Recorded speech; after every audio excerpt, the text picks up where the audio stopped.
Welcome to Partnerships for Profit, the podcast where we bring you inside the world of joint ventures, strategic partnerships, and powerful collaborations. Whether you're looking to expand your network, find new referral partners, or scale your business, you're in the right place. Let's get started. On this episode of Partnerships for Profit, I'm sitting down with Ricky Palladino, powerhouse in immigration law and partner at Palladino, Isbell Casazza. He's helped everyone from everyday families to Fortune 500 execs and even played a role in safely bringing Pope Francis into the U.S. But Ricky isn't just an attorney. He's a straight-up warrior from working inside the system, going to battle in the court, and he's seen it all. So this isn't going to be one of those dry legal snooze fests. We're going to talk real stories and real impact and the legal blind spot that could be costing people their freedom and businesses their future. Ricky, let's do it. Let's do it, Dean. Sounds good to me. Thanks for the intro. Absolutely. So one, you've been in this long enough that you were kind of involved back when it was INS, right? Yeah, so I started my legal journey with an internship with the Immigration and Naturalization Service, INS for short, back in the year 2000. And it was a fascinating time to get involved in immigration because I was there before and after September 11th happened. Oh, yeah. And when September 11th happened, if you recall, some of the individuals that were responsible for flying the planes into the World Trade Center were people that were here on expired student visas. So the Immigration Service was under the microscope at that time, much like it is right now. The system changed from being, or the government agency changed from being the INS into the Department of Homeland Security. And I was there for that, for that change. So what started off as an internship led to a job with the INS, and then it led to the beginning of what's now a 25-year career in the practice of immigration law. Wow. So I would say you've definitely seen some of the changes. What do you think, obviously being a part of that and then this full transition into now, what do you think that you bring to the table that unless you were anywhere around during that period of time, you're just not going to understand the level that you do? Yeah, and I think right now the most important thing is to realize that it's not always going to be the way that it is right now for immigrants in the United States. I mean, people are scared, people are terrified, people are looking to leave the United States and go to other countries. And one of the values I think that I provide for clients is letting them know that the system has ebbed and flowed for years, right? Yeah. After September 11th, Dean, one of the things that we did, our government did, was they had a program called NSEERS. And it was basically a registration program where they said, if you are from these certain countries, predominantly Muslim countries, you must show up to be interviewed and interrogated at INS offices in each city. And there would be hundreds, if not thousands of people waiting in line every day to come in and be questioned and be interrogated because, the United States was at war at that point. Sure, We didn't know who was here, and the fever pitch was in some ways even higher, even worse than it is now. So the value is to say to folks, it's not always going to be like this. Sure. This is certainly a sign of the times, but we got through that. We'll get through this. Yeah. And immigrants remain an integral and important part of the fabric of the United States. And even though it feels like for many people that chapter is closing and that the doors are closing, the gates are going to be up, and we're never going to have immigrants here, and that's just not feasible. It's not possible. Yeah. Would you say that kind of similarizes at the time frame? Because while we may not look at the same type of war, we're at a level of it. It's just a different. We don't fight the same way we used to. It is computer stuff and everything. It's stuff you don't think of being war. We're still dealing with that version right now. So obviously as that shifts, immigration, everything will probably shift along with that, right? 100%, right. And if you use the terminology, we're at war, which it very much felt like, of course, after September 11th. But for a large segment of the population, they believe that now because their belief is that, the Biden administration for the 4 years that they were in charge of immigration policy, that they let all of these folks come into the United States unvetted. And a lot of these folks are agents from foreign countries, and they're here to get together and create some sort of war here in the Sure. United States on the interior, right? Now, I don't believe that to be true, but there's a lot of people that do. And the folks that do view it that way are the folks that are in charge of policy here in the United States. And that's why we're seeing enforcement at the level that we haven't seen since September 11th, because the mindset is that we are in danger from the inside, and we have to get these folks out of here as a national security concern. Right. And it's a fascinating thing because, look, here's the reality of it. A lot of people did come in through the border, and the vetting process was not nearly as substantial as it would be if you were seeking a visa or a green card to come in through a consulate outside the United States. And the numbers of people that came in, there probably are folks that are here that shouldn't be here, and that do need to be investigated and do need to be, arrested and detained. But it really is a very, very small number Yeah. of the overall group, and the vast majority of folks are here to do good in the United States, and they're already doing good because they all have jobs. I haven't encountered someone that didn't have a job that came, in the last 4 years, and it raises the question, once a large number of these folks are deported, is who's going to take over those jobs, right? What's going to happen to the U.S. economy when we get these folks out of here, right? Because, and they're not doing jobs, Dean, that are small businesses and that are self-serving. They're driving tractor trailers across the United States, right? They're picking mushrooms, they're dissecting chickens, things that really impact, our day-to-day economy. So it's going Yeah. to be fascinating to see how it all plays out. Yeah, I think, obviously we've got this dynamic thing going on with our Republican Democratic side that no one wants to have this nuanced conversation. It's all just my way or your way. And Yep. that happy medium of going, no, no, no. Yes, we have these things, but we also have this. It's just that conversation doesn't get to be had often enough Yeah, it doesn't get to be had often enough. And you for can the right pick people. any area of the law, right? You can say it doesn't get talked enough when we talk about real estate, or we Yeah. talk about, caps on personal injury cases, or anything. But especially more than anything else is immigration, right? The immigration law that we have right now was last written in 1996, right? In Jeez. 1996, you didn't have a cell phone, Yeah. right? In I mean, you spoke about 1996, the agencies that went from 1 to like 3 or right? 4, and good God. Yeah, the Department of Homeland Security didn't exist, right? So, if you think about how populations change, and how many more immigrants are in the United States than were here in 1996, and the different types of immigrants that are here that are different than what it was in Yeah. 1996. And, like, here's an example, right? Is the number of foreign students has increased dramatically since 1996, right? And a lot of those foreign students, for varying reasons, decide that they want to stay here.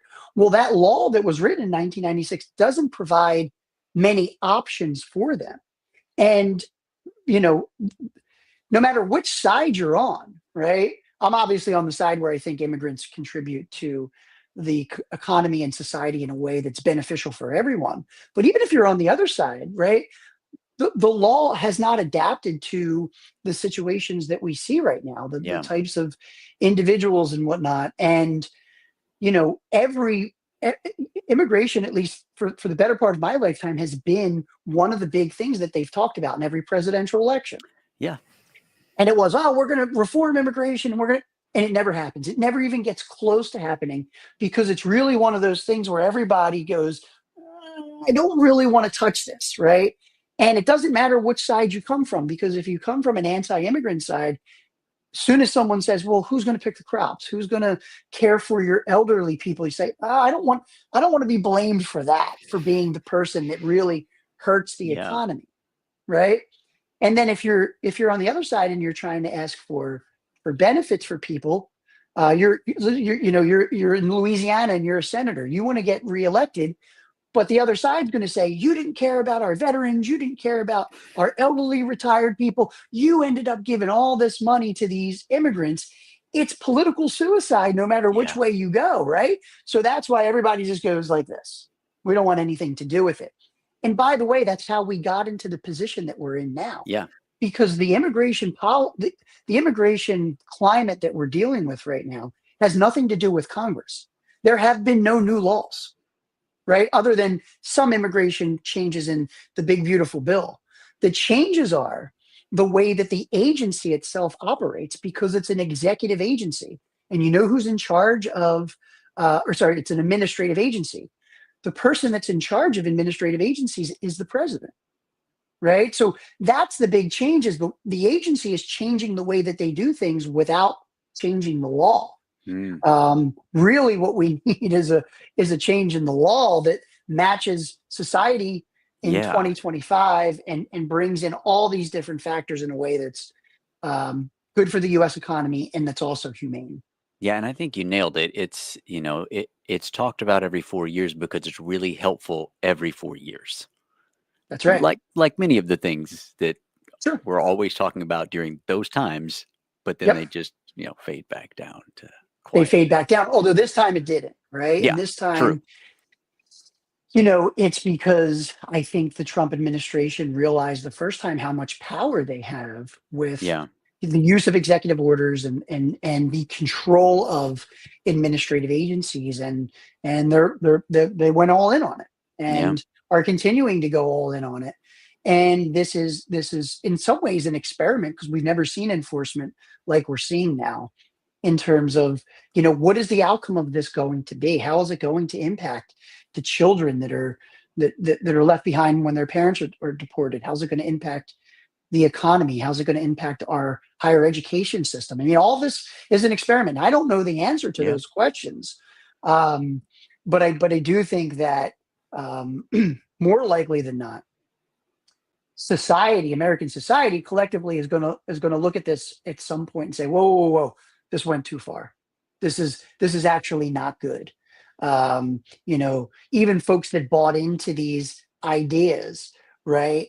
I think that for many folks, they think, oh, well, the people that are getting arrested are criminals. They're not going after and by this time next year, I keep saying to the folks in my circle, this time next year, you're going to know 2 or 3 people that were arrested by immigration, and it's going to blow your mind. It's going to be a teacher at your kid's school. It's going to be a parent that your kid goes to school with. It's going to be a caretaker for your parent that you never thought twice that this wonderful, good, beautiful person may lack immigration status.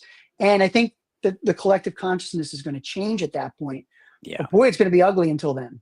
Yeah. It's going to need that perspective shift. It's going to have to hit close to home first for people to have that understanding of it. That's it. Yeah. 100%. Yeah. Well, and it's like, unfortunately, the goalpost that was set, that people were like, yeah, everybody can agree on that, right? Okay. Where to go? There is no goalpost right now. Yeah. What 100%. Are we all talking about? Yep. So hit me on say a founder wants to come and get into some of the international sponsorship. What's some things that they should be aware of, and what are some of what are the misunderstandings that most people don't understand when it comes to that? So let me make sure I understand your question right. Are you saying it's a business that wants to start in the United States, or an individual wants to start a new life in the U.S.? Say a business. A business wants to bring and sponsor someone to bring them over and help. Got it. So the first thing is that, there are visas that are available to entrepreneurs in other countries that want to start businesses here in the United States. Okay. Largely, however, they are relegated to companies that essentially want to open a new office here in the United States. So saying, for example, hey, I've got this great idea. I've got this great idea for an app. And I know that if I go to California, I'll be able to meet people that'll be able to fund it. And this will be a great opportunity for me. And I'm going to make money. And the money that I make is going to create tax revenue in the United States. I want to go and just start this new idea in the US. There's no option to do that. Right. And again, why isn't there that option? Because those type of things on a global scale did not exist in 1996, right before the internet. The world is so much smaller now, right? And those things didn't exist. So we are, our economy in many ways is held back by our immigration policy, because it doesn't provide ways for really talented people that want to do that to come in here. Now, let's say that you do have a business, you've been working for that business outside the United States, it's an established business, and you want to open an office, a branch of that business Yeah. in the United States. Well, then you can do that.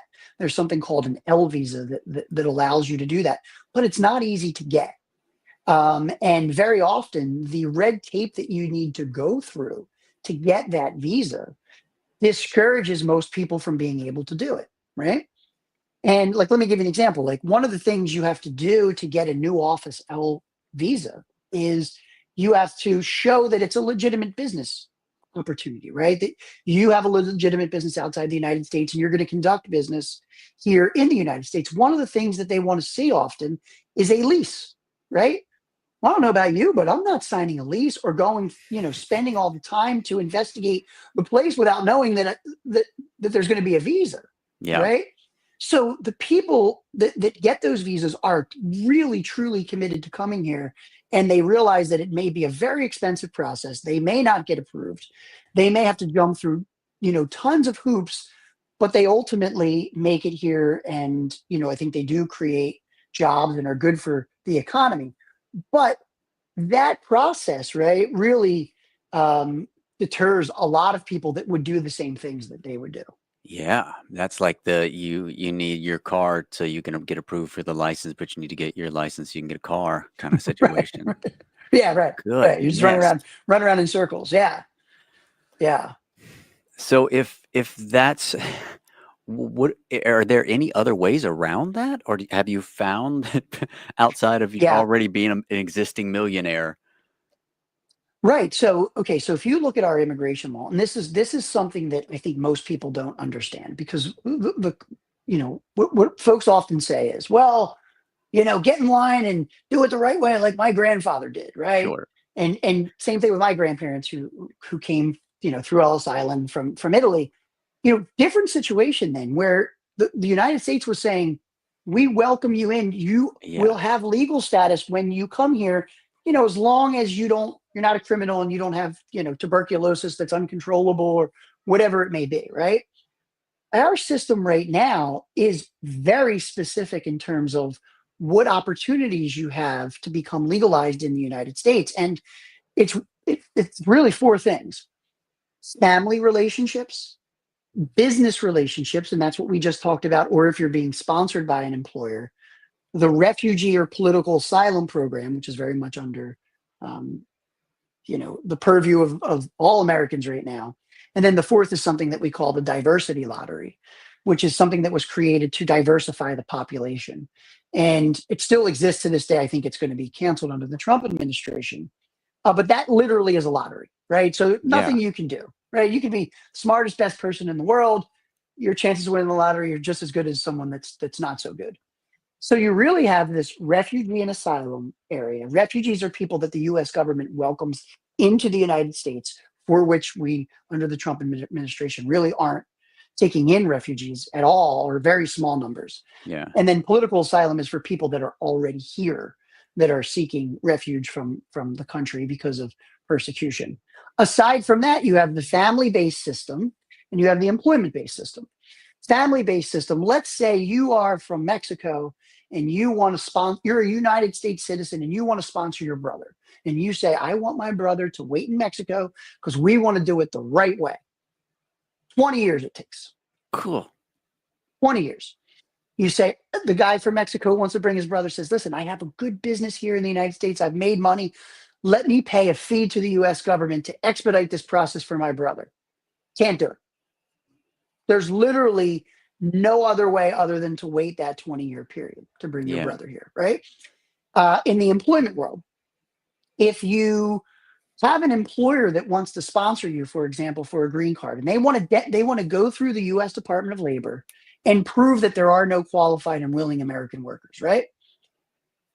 Process will take probably between 4 and 5 years. Number one. Number two, it will cost probably $25,000. And the entire time, you'll have no guarantee that it's going to work, which is very different than, hey, come to Ellis Island and, start a life here, Absolutely. Right. right? So, our immigration system is not a merit-based immigration system, which, and I'm by far no expert in Canadian immigration, but different than the system that Canada has, where Canada says, let's take a look at your skills. Let's take a look at your language abilities. Let's take a look Sure. at your education and all of those things and determine whether or not you're someone that we want to give Lift the residency and society. citizenship to. We don't have that. So I would say we're pretty much set up to say your best bet is coming here legally. We're Well, almost that's incentivized to try that route versus good luck for 20 years. right. And then especially when you look at what's happened politically over the last 20 years, and like we talked about earlier, everybody just goes like Yeah. this. So then think about this. If let's pick a country, you're from Serbia and you want a better life in the United States. Maybe, you can't find good work, you can't find education, maybe there's some ethnic discrimination against you, and you say, all right, I'm going to find a way to get myself into the United States, right? And by the way, I'm not advocating for this, but this is what Sure. happens. Yeah. Someone finds their way here. Maybe they come on a student visa. Maybe they come on a tourist visa. Maybe they sneak in through the border. Again, two borders, Canada and Mexico, right? People often forget about the border with Canada, which very often is a way that people get to the United States. And you say to yourself, all right, if I go there, I'm going to get a job, right? The economy's booming. And if I get a job, I can actually ask the government, even though I have no legal status whatsoever, I can ask the Internal Revenue Service to give me an ID number that looks like a Social Security number for the purpose of filing taxes. So now I can file taxes. And if I file taxes, then, there's a record of me with a number. I can get a mortgage. I can live the American dream and own a house. And then I can get married, right? And then I can have kids. And then I can grow my business exponentially and pay taxes and do all of this, all while being undocumented, right? And again, what we talked about earlier with folks it's going to be surprising for many people when they start to see the enforcement Yeah. that's not criminals. It's going to be those folks, right?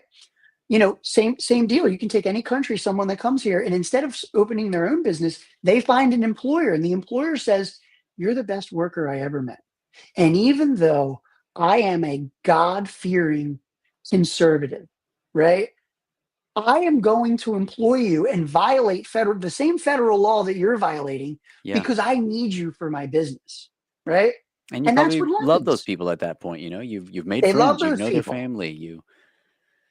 Right. That's what happens. And, what's unfortunate is the two examples I gave you, which are just totally made up, but that exemplifies the vast majority of the people that are here. But if you turn on the news and you listen to the collective conversation that's going on here in the United States, it's we let in criminals and people from insane asylums through the southern border and immigration's out of control. And listen, it's probably less than 1% of the overall population. And Yeah. no, I'm not advocating that all of those people should be legalized. If they're Sure. bad people, get them out of here, Yeah. right? But what I'm advocating for is that the brush that we use to paint the picture of what immigrants are in the United States is not that 1%, it's the other 99%. Yeah. And that's a very undertold story. Yeah, and I think it comes down to that same political pendulum because if had we not completely swung it wide open, we wouldn't have to worry about the far end of the other side. It's this middle ground is for whatever reason 100%. everyone's just slowly scooching further out. There was Yeah. an interview with Matthew McConaughey or something. He was talking about politics, and he's like, now I'm kind of looking at it like this, like I'm over here on the center of the road. People are over there on the left walking on the sidewalks. He's on the other sidewalk. I'm in the middle of the road, man. Yeah. Just come meet me back over here. He's Right. got a point. I understood most of He's what he said. really got a point. I'm 100% with him, and you sound like him, by the way, Thank which you. is a Thank you. compliment. I'm sure you've heard that before. But yeah, and again, you can apply that to our overall political system, Yeah. but nowhere is it exemplified more than immigration. Yeah. Well, like And you said, 1996. 1996, right? And if you God. sit where I sit, it's fascinating because I get calls all the time from people who are like, listen, I voted for Trump and I'm glad that they're getting these people out here and I hope they deport them all. But I have this one guy, and let me tell you, this guy's different than everybody else. And I'm like, dude, listen, the guy that you're talking about is exactly who they're going after, right? your guy doesn't stand a chance if he encounters this machine, that is ice. And Yeah. and then in talking with him, like a light bulb goes off that they completely misunderstood this situation, right? And not only did they misunderstand the situation, they misunderstood planning from a business standpoint, because this guy thought he was going to run and expand a business. Well, guess what? You're going to be mowing lawns again, Yeah. right? The workers that you think are going to do this, so you can expand your business, they're not going to be there. Yeah. Man, man, we could talk for hours. And you We warned could. me, but I do. I got to get to this other question because I want to hear a little bit about this help you gave with Pope Francis. Yeah. So okay. So Pope Francis visited the city of Philadelphia, which was a great for the city of Philadelphia. Pope Francis at that point was young and vibrant, and he was a rock star. And I had nothing to do with Pope Francis coming to the United States. What I had to help with was the influx of millions of people that came into the United States. Oh So yeah. first of all, on Pope Francis, and you'll find this interesting, is that one could raise the question, well, the Pope did come to the United States. He would have needed a visa. There would have had to be some immigration lawyer, probably in the city of Philadelphia, that was involved in getting him a visa, right? Who was that? And the answer is no one, because the Pope's the only person in the world that doesn't have a passport, doesn't need a visa for wherever he visits, right? So not only was I not involved in the immigration process for the Pope, nobody was. But the Archdiocese of Philadelphia, who was behind what was called the Celebration of Families, that targeted the Pope to come to the U.S. and brought him here, had a coalition of a group of immigration lawyers. There was about 4 or 5 of us that were involved in kind of foreseeing issues that would happen from an immigration standpoint when you literally bring in hundreds of thousands, or if not millions, of people that are immigrants. And then so to try to foresee them, and then also to try to deal with those issues Yeah. as they came about. And so some of it was, we started more than a year before he came here in planning and developing policies that were going to be in place. Even if even something as simple as someone goes to a consulate in Peru and they say to a consular officer, hey, I want to go see the Pope in Philadelphia. How does the consular officer determine whether or not this is a legitimate request, or it's someone that's just trying to take advantage of the situation to get into the United States, right? Well, it certainly helped if they had a ticket, right? Well, how do you set up the tickets in a way that they're not duplicated and there's not fraud, right? How does a consular officer know whether or not this is a legitimate ticket? So it was simple things like that from the outset. Then dealing with, hey, a family came in, they're associated with a parish that's sponsoring them in Philadelphia, and they're stuck at the airport and being interrogated because the dad was here 20 years ago and forgot to list it on his application. How do we deal with this? So it was putting out some fires when Philadelphia was the center of the world with all of these Yeah. people coming in for the Pope's visit. That's really cool. Yeah, I Yeah, it can was imagine. I imagine the preparation to have to go in when you're expecting that kind of influx.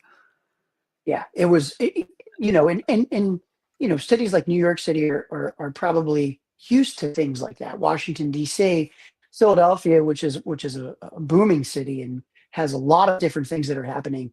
That was the biggest event for Philadelphia in a 10-year period, and maybe a generation. So it was Yeah. really cool to be a part of that. That's awesome. Well, Ricky, thank you so much for hanging out with me today, man. It's been awesome. Had Thanks a for good having me. time. What's the best place people can reach out to you for? Yeah, so but you can find us on the web at piclaw, PICLAW.com. And that's got the addresses for 4 different offices. It's got our phone numbers, email addresses. But best phone number is our main line, 215-576-9000. And if you're listening and English is not your first language, we can help you with that. My staff speaks 14 different languages. God, that's amazing by itself. That's its own Pretty feat. cool, right? Brush Yeah. your shoulders off for that. You're right. I'm very proud of that. Proud of that and the Pope. And my level of pride ends pretty much there. Well, thank you again, man. It was a pleasure having you on. Likewise. Thanks, Dean. If you got value from this, like it, share it, drop us a comment. And if you are ready to be a guest on Partnership for Profit, you can reach out to us. Also, if you want to launch a podcast, reach out to us as well. Other than that, we will catch you on the next one. Thanks for joining us on this episode of Partnerships for Profit. We hope you've gained valuable insights on how to form profitable partnerships and take your business to the next level. Be sure to subscribe and leave us a review wherever you listen to podcasts so you never miss an episode. Got a partnership story to share or someone you'd like to see featured on the show? Reach out to us. Until next time, keep building those partnerships for profit.